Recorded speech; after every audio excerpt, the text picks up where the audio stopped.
ప్రియా పర్లోక మరోసారి పాసానికి వస్తా ఉన్నాం. మీ కనికరాన్ని బట్టి, మీ ధైర్యం బట్టి మా వెనక రక్షించుకొని మరొకసారి ప్రభాని పాసానికి రావడానికి, ఈ మాటలు వినడానికి మాకు ఇచ్చిన గొప్ప సమయాన్ని బట్టి దేవాన్ని స్తుతిస్తా ఉన్నాం. దేవా ఈ సన్నిధిని ఉంచుమని మీరే మాతో మాట్లాడి మహింపండి.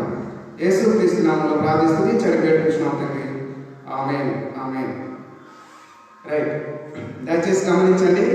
ఈరోజు కొన్ని మాటలు మనం ఇక్కడి నుంచి నేర్చుకొని విని ఎలా ఆశపడుతున్నాను. దేవుడు నాకు ఇచ్చిన ఆలోచన బట్టి కొన్ని మాటలు నేను చెప్పడానికి ఇష్టపడుతున్నాను. మొదటిగా దేని గురించి నేను మాట్లాడడానికి ఇష్టపడుతున్నానంటే క్వైట్ టైం అనే అంశం గురించి మాట్లాడడానికి ఇష్టపడతాను. క్వైట్ టైం అంటే తెలుగులో ఏమంటారంటే మౌన ధ్యాన సమయము అంటారు. కాబట్టి మౌన ధ్యాన సమయము అంటే ఏంటి, అది ఎవరు చేసుకోవాలి, ఎందుకు చేసుకోవాలి, ఒక మాట చెప్పాలంటే బైబిల్ ఎలా ధ్యానించాలి ప్రతిరోజు అనే అంశం మీద నేను మాట్లాడి త్వరగా మీ ముందు కొన్ని మాటల నుంచి ముగించాలని ఆశపడుతూ ఉన్నాను.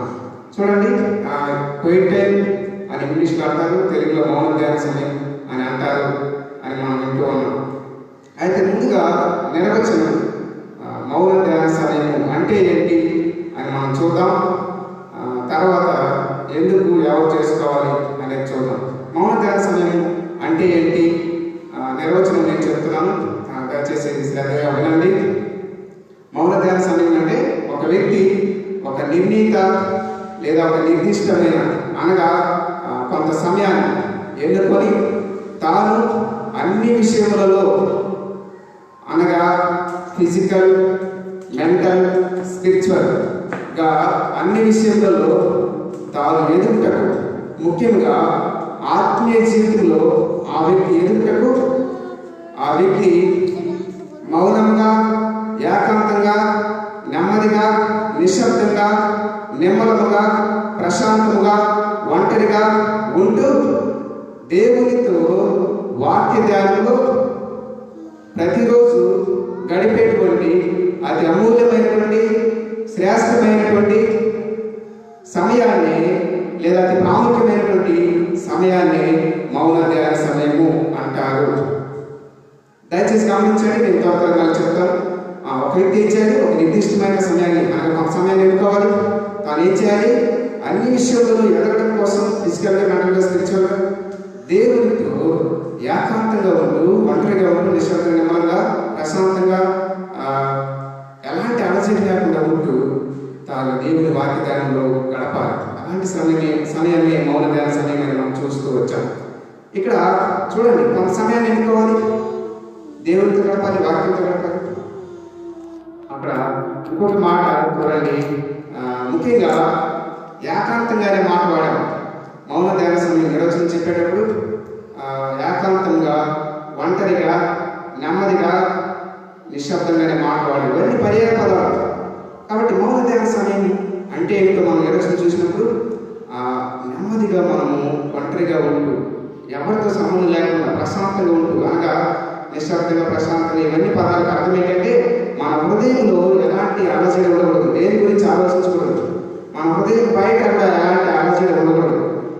మనము మౌన ధ్యాన సమయము అనగా ఏంటంటే మన హృదయంలో అలజడి లేకుండా, బయట అలజడి లేకుండా దేవుని వాక్య ధ్యానంలో మన ఒక్కరినే దేవునితో గడిపేటువంటి అతి శ్రేష్టమైనటువంటి, అంత ప్రాముఖ్యమైనటువంటి, విలువైనటువంటి సమయాన్ని మౌన ధ్యాన సమయము అని అంటారు.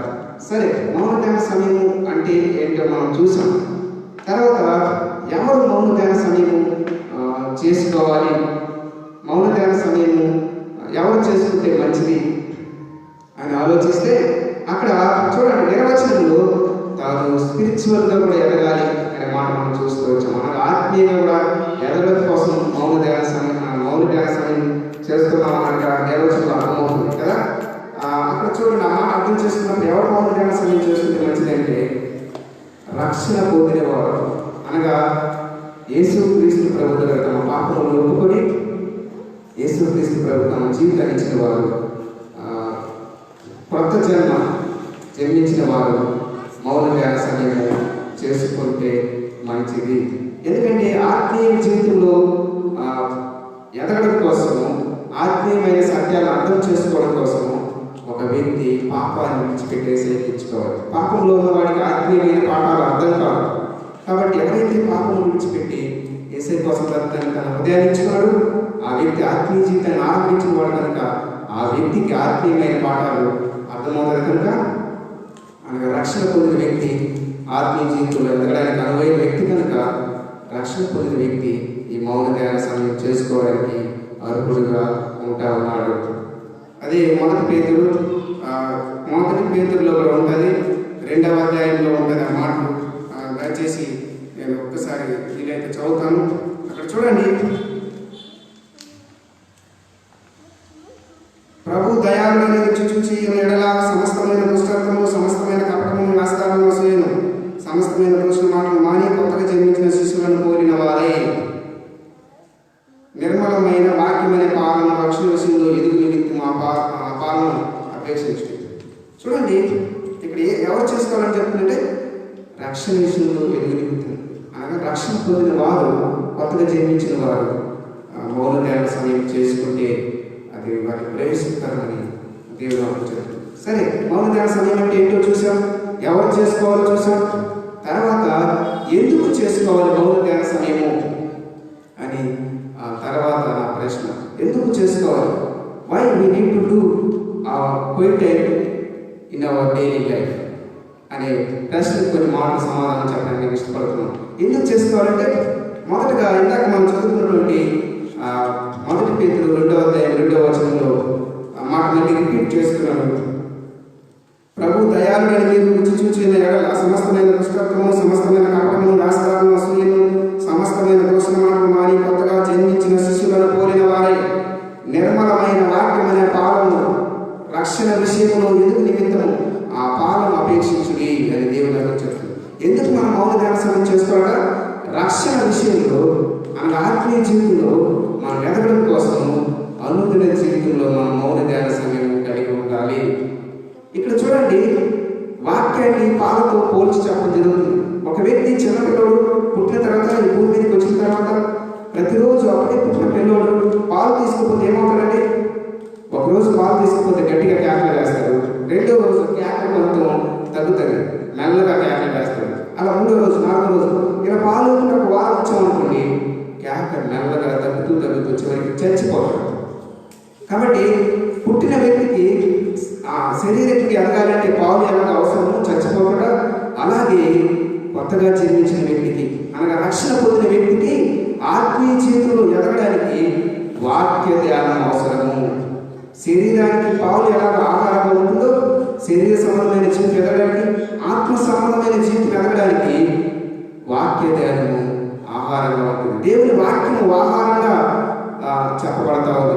కాబట్టి మన రక్షణలో ఆత్మీయ జీవితంలో మనం అనుదినము ఎదగడం కోసం వాక్యాన్ని మనం ధ్యానించాలి. వాక్యం అనే పాలను మనం అపేక్షించాలి, అంటే తీసుకోవాలి. ఆ పాలను మనం స్వీకరించాలి. వాక్యం అనే పాలన అంటే వాక్యాన్ని మనం ధ్యానించి స్వీకరించి మన హృదయంలో పెట్టుకున్నప్పుడు మనం రక్షణలో ఆత్మీయతలో ప్రతిరోజు ఎదగతాము అనే మాట మనం చూస్తాము. నేను మౌన ధ్యాన సమయం ఎందుకు చేసుకోవాలనే మాటలు చెప్తున్నాను. మొదటిగా రక్షణలో ఎదగడానికి అని మనం చూస్తూ వచ్చాం. 2వ మాటగా నా మాట ఏంటంటే కీర్తనలు 119:9 రాయబడినట్లుగా యవనస్తులు దేని చేత తమ నడకను శుద్ధిపరచుకున్నాను, నీ వాక్యను బట్టి దాన్ని జాగ్రత్తగా చూసుకుంటే చేరలే కదా అని అక్కడ కీర్తనలు 119:9 చెప్పడం జరుగుతుంది. మౌన ధ్యానం ఎందుకు చేసుకోవాలంటే మన నడకను మనం శుద్ధి చేసుకోవాలంటే మౌన ధ్యాన సమయం చేసుకోవాలి. అనగా మనం అనుదినము చేసినటువంటి తప్పిదాలు, మనం గత జీవితంలో అంటే ప్రజెంట్ జీవితంలో ప్రతిరోజు మనం చేస్తున్నటువంటి అనగా చేసినటువంటి తప్పిదాలని, చేసినటువంటి చెడు అలవాటుని, దేవునికి వ్యతిరేకంగా చేసినటువంటి పనుల్ని మనం శుద్ధి చేసుకోవడం, మన నడకను శుద్ధి చేసుకోవడం మనం ఏం చేయాలి? ప్రతిరోజు కూడా మౌన ధ్యాన సమయం కలిగి ఉండాలి. కీర్తన 119:9 ప్రకారం. కాబట్టి అనగా చేసిన తప్పును శుద్ధి చేసుకోవడం మౌన ధ్యాన సమయం ద్వారా జరుగుతుంది. అలాగే చేయడానికి మనం రెండవ మాట చూసాం. మూడవ మాటగా పాపము చేయకుండా ఉండడానికి మనం మౌన ధ్యాన సమయము చేసుకోవాలి. అదే కీర్తనలు 119:11 ఏమనుంటుందంటే, నీ ఎదుట నేను పాపం చేయకూడనట్లు నా హృదయంలో ఈ వాక్యమును ఉంచుకున్నానని దాన్ని చెప్తాను. చూడండి, మనం పాపము చేయకుండా ఉండునట్లు మనం ఏం చేయాలంట? మన హృదయంలో వాక్యాన్ని ఉంచుకోవాలి. వాక్యాన్ని మన హృదయంలో ఉంచుకోవాలంటే ఏం చేయాలి? వాక్యాన్ని మన ముందు ధ్యానించేవారు ఉంటారు. ధ్యానించినప్పుడు అది మన హృదయంలో ఉంటారు. ఇందాకే మన నడకలు శుద్ధి చేసుకోవడానికి మనం మౌన ధ్యాన సమయం కలిగి ఉండాలని మనం చూసుకోవచ్చు. అంటే నడకలు శుద్ధి చేసుకుంటే తర్వాత కూడా మనం పాపం చేసే అవకాశం ఉంది. మన నడకలు శుద్ధి చేసుకుంటే మన పాపం పోదు, మరలా కూడా పాపంలో పడే అవకాశం ఉంది. ఆ దేవుడు చేసిన తప్పిదాన్ని శుద్ధి చేసుకోవడానికి ఉపయోగపడుతుంది. రెండవ మాట. మూడవ మాట, మరలా పాపం చేయకుండా ఉండడానికి నీ ఎదుట నేను పాపం చేయకుండా ఉండినట్లు నా హృదయంలో నీ వాక్యము ఉంచుకొని ఉన్నాను. ముందు కూడా మనం ఈ లోక సంబంధమైన పాపంలో పడకుండా ఉండాలంటే ప్రతిరోజు మన వ్యక్తిగత జీవితంలో మన మౌన ధ్యాన సమయము, దేవుని యొక్క వాక్యాన్ని ధ్యానించేటువంటి సమయం మనం కలిగి ఉండాలని దేవుని వాక్యం నాకు చెప్తా ఉంది. 3 మాటలు చూసాం. 4వ మాట నేను చెప్పడానికి ఇష్టపడతా ఉన్నాను. 4వ మాట, మనం మౌన ధ్యాన సమయం ఎందుకు చేసుకోవాలంటే కీర్తనలు 103లో ఈ మాటలు ఉంటాయి. ఆయన మన తండ్రి అనే మాట ఉంటుంది. తండ్రి తన ఎడల జాలిపడి ఉంటారు కాబట్టి అక్కడ తండ్రి అనే మాట ఉంటుంది. కీర్తన 103వ అధ్యాయంలో ఆయన తండ్రి అని చెప్పడం జరుగుతుంది.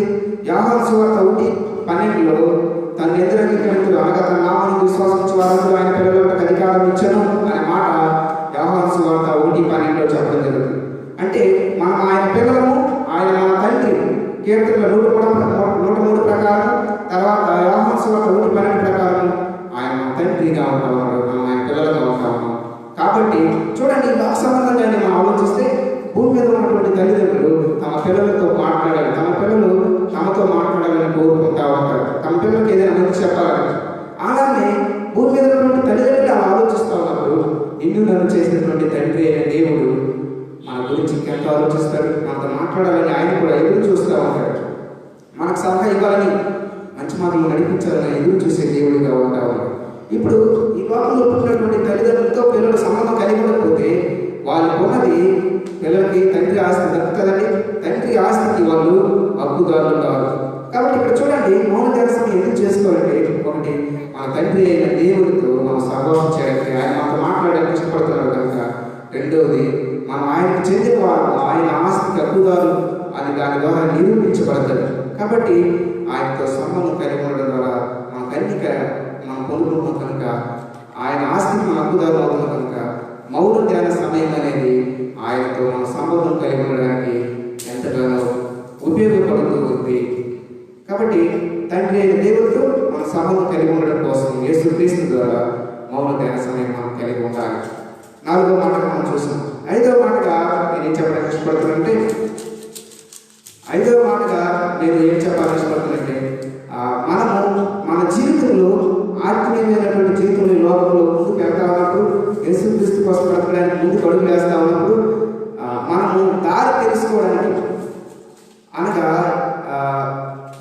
ఎప్పుడు ఏ మార్గంలో వెళ్ళాలో తెలుసుకోవడానికి, త్రోవ తెలుసుకోవడానికి, త్రోవలో నడవడానికి, అనగా దేవుని చిత్తము మనం అనుదిన జీవితంలో మనం చేయడం కోసము మనం ఏం చేయాలంటే మౌన ధ్యాన సమయం కలిగి ఉండాలి. కీర్తనలు 119:105లో ఏమని చెప్తుందంటే, నీ వాక్యం నా పాదములకు దీపము, అది నా త్రోవకు వెలుగునై ఉన్నదని కీర్తనలు 119:105లో చెప్పడం జరుగుతుంది. దేవుని వాక్యం అంట ఒక వ్యక్తికి అది పాదములకు దీపము, త్రోవకు వెలుగుగా పనిచేస్తాము.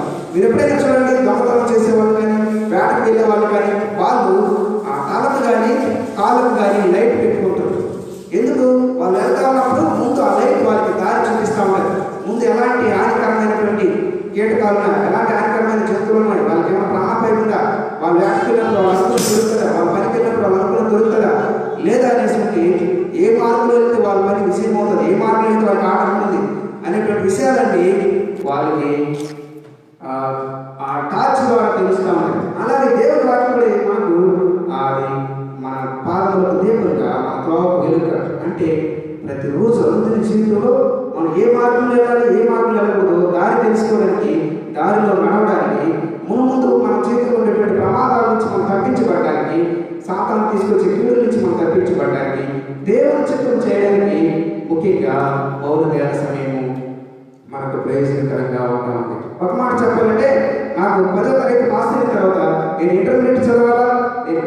చదవాలా అనేటువంటి కన్ఫ్యూజన్ ఉంటా ఉంటుంది.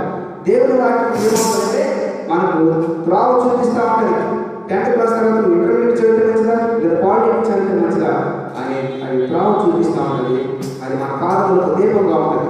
ఏ స్టెప్ తర్వాత ఏ స్టెప్ వేయాలనేది త్రోవ చూపించి త్రోవలో నడిపించేదిగా దేవుని వాక్యము ఒక దీపంగా మనకు దేవుని చిత్తం చేయడానికి ఒక పనికి వచ్చేటువంటి పనిముట్టుగా ఒక మంచి ఆయుధంగా అది ఉంటా ఉంది. అలాగే ఇంటర్మీడియట్ అయిన తర్వాత నేను ఇంజనీరింగ్ చదవాలా లేదా నేను డిగ్రీ చదవాలా అనేటువంటి, అలాగే నేను ఇంజనీరింగ్ అయిన తర్వాత నేను ఏమి చేయాలి, ఎవరు పెళ్లి చేసుకోవాలి, ఇలా ప్రతిదీ మన జీవితంలో మనం దేని తర్వాత ఏం చేయాలనేటువంటి సరైన త్రోవని తెలుసుకొని సరైన త్రోవ నడుస్తూ దేవుని చిత్తం చేయడం కోసం ఈ మౌన ధ్యాన సమయము ఒక వ్యక్తికి ఎంతో దారి చూపించినట్టు విలువైనటువంటి ఒక ప్రయోజనకరమైనటువంటి ఒక సాధనగా ఒక వ్యక్తి జీవితంలో ఉంటా ఉన్నాం. చూడండి, దేవుని చిత్తం చేయాలంటే మనం మౌన ధ్యాన సమయం మన జీవితంలో కలిగి ఉండాలి. ఇప్పుడు ఎన్ని మాటలు చూస్తున్నామంటే 5 మాటలు చూస్తున్నాం. తర్వాత 6వ మాటగా మనము ఈ లోకంలో అబద్ధ బోధనను గుర్తించాలంటే అబద్ధ బోధకులు అనేకులు ఉంటారు. వారికి అనుకూలంగా వాక్యాన్ని బోధించుకునే వాళ్ళు ఉంటారు, మనల్ని మోసం చేసే వాళ్ళు ఉంటారు ప్రపంచంలో.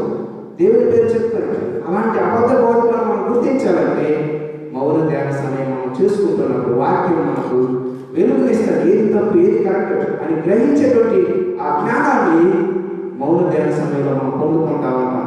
కాబట్టి చూడండి, అబద్ధ బోధకులను మనం గుర్తించాలంటే వాటి ప్రమాదం నుంచి తప్పించబడాలంటే మన అనుదినం జీవితంలో మౌన ధ్యాన సమయం మనం కలిగి ఉండాలి. తర్వాత మాట, శోధనలను జయించాలంటే మనకు వచ్చేటువంటి శోధనల నుంచి మనం జయం పొందుకోవాలంటే మన అనుదిన జీవితంలో మనము క్వైట్ టైం అనేది మౌన ధ్యాన సమయం అనేది కలిగి ఉండాలి. ఇప్పటికీ చాలా మాటలు చూసాం, ఇంకా కొన్ని మాటలు తర్వాత నేను చూసి మీ ముందు వచ్చి క్వైట్ టైం ఎందుకు చేసుకోవాలో ముగించడానికి ప్రయత్నిస్తాను. దయచేసి గమనించండి. అదేవిధంగా యాకోబు పత్రిక 1:22-25లో ఏమని చెప్పడం జరుగుతుందంటే దేవుని వాక్యము అర్థంతో పోల్చడం జరిగిందంట. యాకోబు పత్రిక 1:22-25లో దేవుని వాక్యాన్ని అక్కడ అర్థంతో పోల్చారు. చూడండి, నేను ఒక్కసారి చదువుతాను. వీలైతే 1:22-25లో మీరు వినువారు మాత్రమే ఉండి మిమ్మును మీరు మోసపుచ్చుకోకుండా వాక్యం ప్రకారం ప్రవర్తించువారై ఉండుడి. ఎవడైనా వాక్యమును వినువారై దాని ప్రకారం ప్రవర్తించిన వాడైతే వాడు అర్థంలో తన సహజ ముఖమును చూచుకొని మనిషిని పోలి ఉన్నాడు. వాడు తనను చూచుకొని అవతలికి పోయి తానెట్టి వాడు వెంటనే మర్చిపోదు కదా. చూడండి, ఇక్కడ ఇంకొక మాట, అయితే స్వాతంత్రమునిచ్చు సంపూర్ణమైన నియమంలో తేలి చూచి నిలబడగా వాడు విని మరచువాడు కాక క్రియను చేయువాడే ఉండి తన క్రియలో ధన్యుడను. ఇక్కడ దేవుడు ఆ కథంతో పోల్చడం జరుగుతుంది. అతను ఏం చేస్తాడంటే, ఇప్పుడు మనం స్నానం చేసుకుని వచ్చాం. ఒక వ్యక్తి బ్రష్ చేసి స్నానం చేసుకుని అతని దగ్గర చూస్తున్నప్పుడు తన ముఖంలో ఏమేమి సబ్బుగా పేస్తుందో అది చూపిస్తూ ఉంటాడు. తనలో ఉన్నటువంటి తన శరీరంలో ఉన్నటువంటి తప్పిదాలు ఆ ముఖంలో ఉన్నటువంటి పేస్ట్ని సరి చేసుకోవడానికి ఇది ఎత్తి చూపించడానికి అర్థము ఒక పనిముట్టుగా ఉపయోగపడతాను.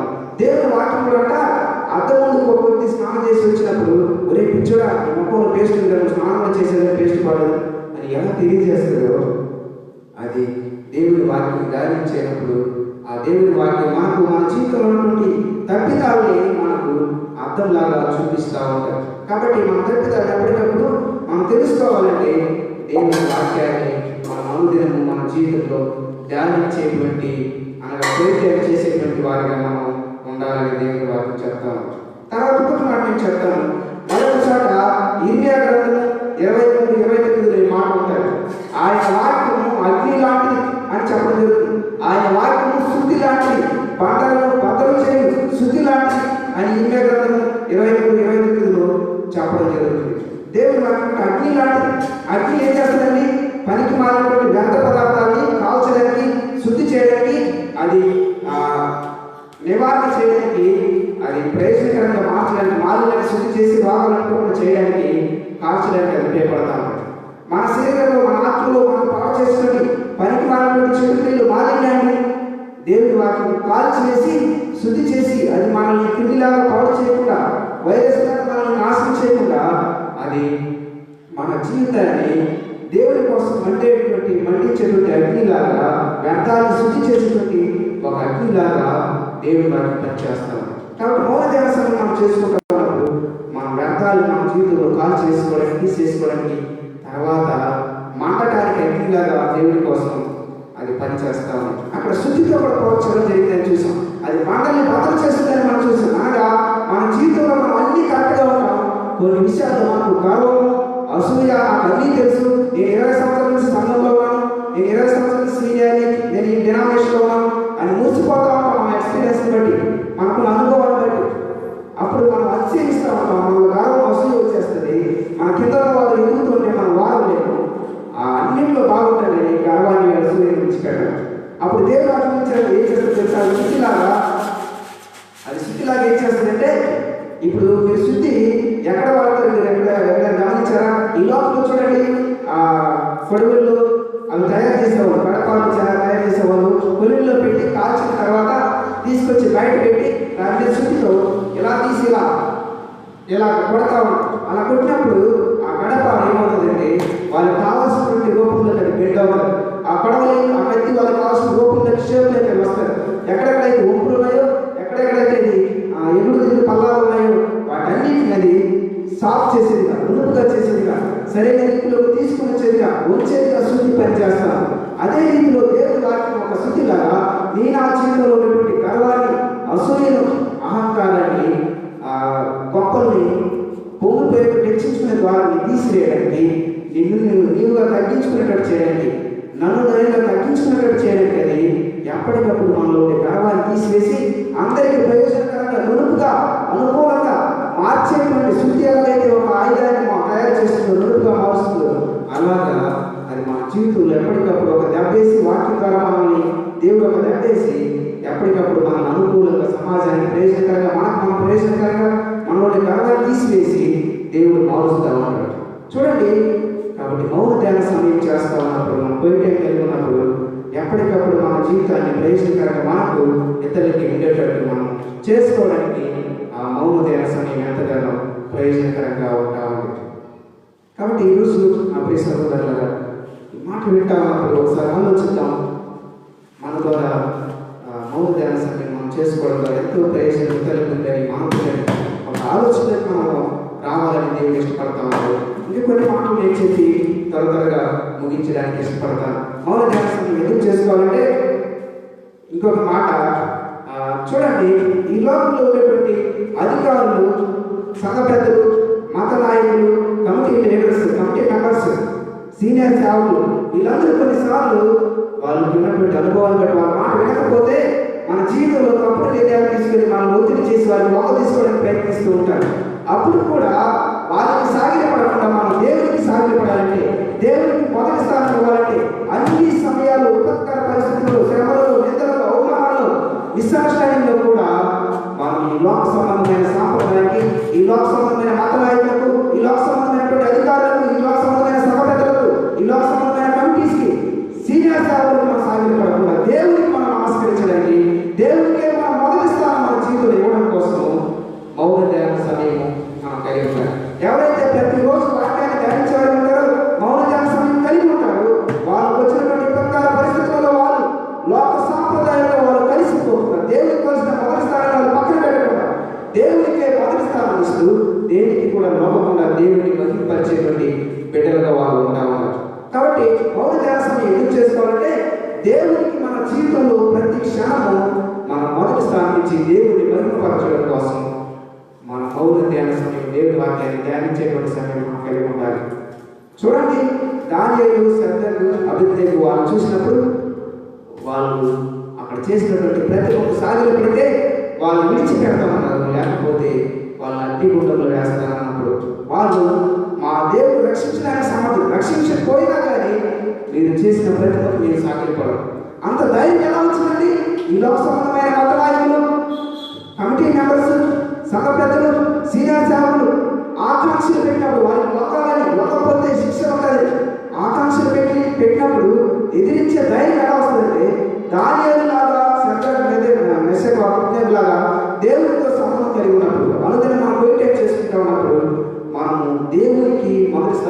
వాళ్ళు ఎదిరించేటువంటి శక్తి, ఆ ధైర్యం, ఆ గడుసు దేవుడు మనం ఇస్తూ ఉంటాడు. వాళ్ళు ఎదిరించి దేవునికి మొదటి స్థానం ఇచ్చారు. వ్యక్తిని గౌరవించారు కానీ వ్యక్తి యొక్క సాంప్రదాయానికి వాళ్ళు వాగలేదు. అలా చేసినప్పుడు వాళ్ళు అతి కూడా వేసినప్పుడు కూడా వాళ్ళు కాలకుండా బయటికి విడిపించబడినట్టు మనం చూస్తా ఉంటాం. ఈ రకంగా దేవుని మహిమపరచడానికి, ఈ రకంగా దేవుని సంతోషపరచడానికి, దేవునికి మొదటి స్థానం ఇవ్వడానికి, అన్ని సమయాల్లో దేవునికి ఇష్టాన్ని మనం జరిగించడానికి మౌన ధ్యాన సమయం అనేది మన జీవితంలో ఎంతో ప్రయోజనకరంగా ఉంటా ఉంది. ఇంకొక మాట నేను చివరిగా చెప్పేస్తాను.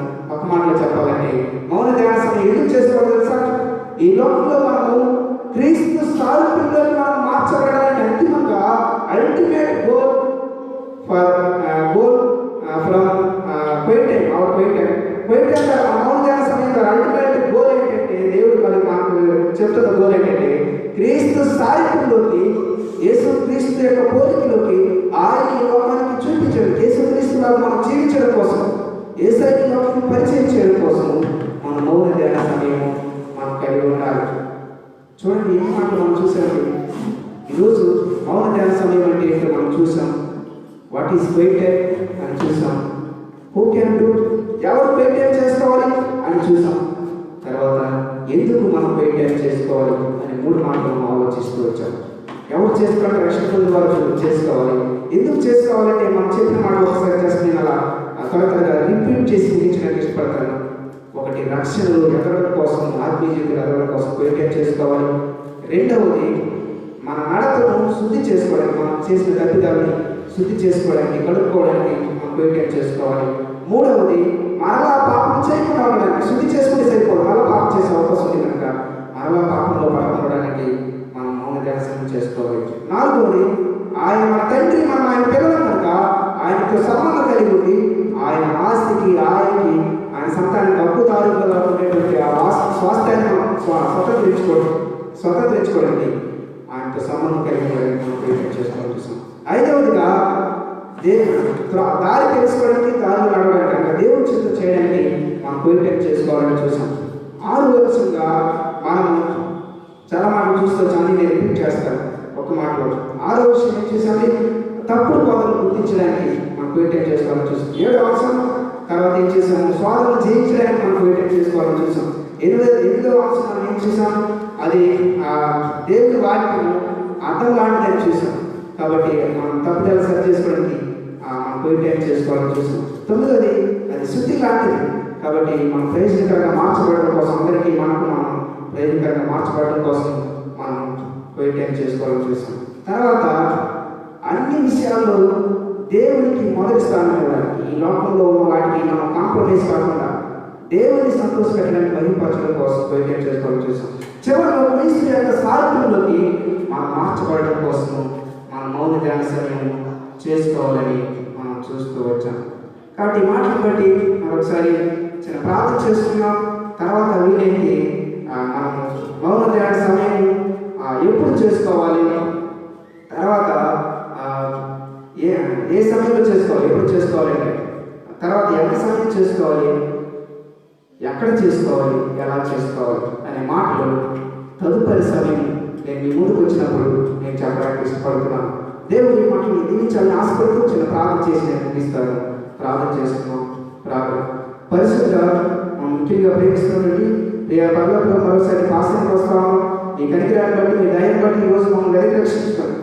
దేవా, క్వైట్ అంటే ఏంటి నేను తెలుసుకోవడానికి, అది ఎవరు చేసుకోవాలి, అది ఎలా చేయాలి, ఎందుకు చేసుకోవాలి అనేటువంటి విషయాలను నేను తెలుసుకోవడానికి మీరు సహాయం చేస్తూ వచ్చాను. ప్రభావ, ఇన్ని రోజులు నేను ఎంతో నిర్లక్ష్యం చేసి నష్టపోతూ ఉన్నాను. ప్రభావ, ఈ లోక సంబంధమైనటువంటి పోకడలు కాంప్రమైజ్ అయిపోయేసి ఈ మొదటి స్థానం ఎక్కువ మా జీవితాన్ని మేము ఎందుకు క్వైట్ చేసుకోవాలి, ఈరోజు తెలుసుకున్న విషయాల్లో మేము జాగ్రత్త చేసుకోవాలి. ప్రభావ, మేము ఎంతో మోసపోయామని, మేమెంతో దుఃఖపరిచామని ప్రభావ, నీకంటే మా సుఖభోగముల కోసం, నీకంటే మా పేరు ప్రతిష్టల కోసం, నీకంటే ప్రభు లోక సాంప్రదాయాల కోసం కాంప్రమైజ్ అయ్యి దేవాన్ని సంతోషపరచడంలో మేము పనికి మారిన వారు కదా, మేము ముందు లేకుండా ప్రభావ వెనుకున్న వారిగా ఉన్నామని సిగ్గుతో ప్రభావాన్ని శ్రమించి బాధతో మేము ప్రార్థన చేస్తూ ఈరోజు మీకు వెయిట్ చేసుకోకుండా దేవా మా సమయం వృధా చేసినందుకు ప్రభా మమ్మల్ని క్షమించగలదు. ఇక నుంచినైనా ప్రభా దేవా నీకు మహిమ తెచ్చే బిడ్డలు అవ్వడం కోసం, మాకు నీ ప్రయోజనకరంగా ఉండడం కోసం మా అనుదిన జీవితంలో మీకు వెయిట్ చేసుకోవడానికి సహాయం చేయగలదు. అలా మౌన సమయం కలిగి ఉండడానికి సహాయం చేయగలదు. యేసు క్రీస్తు నామములో ప్రార్థించి స్తుతించి అడిగి వేడుకుంటున్నాం తండ్రి. ఆమేన్, ఆమేన్.